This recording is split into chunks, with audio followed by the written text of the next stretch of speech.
ज्यादा खा पी लिए क्या? अरे पापा के नगरिया अरे चली जगह इधर भाग गए लेकिन सही ना हो नहीं आ रहा है आपको। अरे पापा के दुआरिया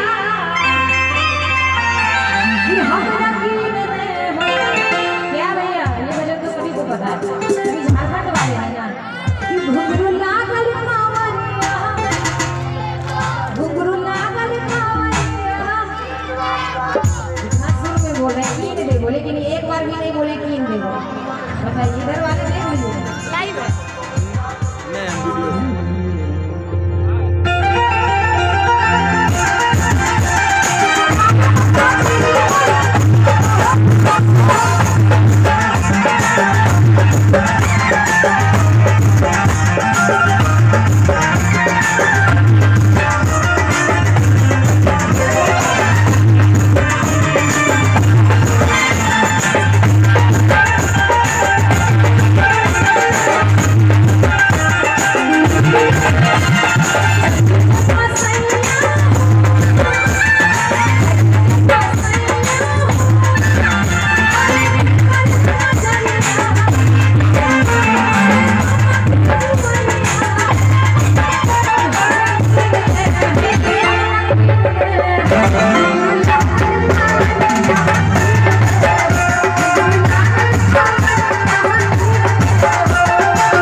Thank you.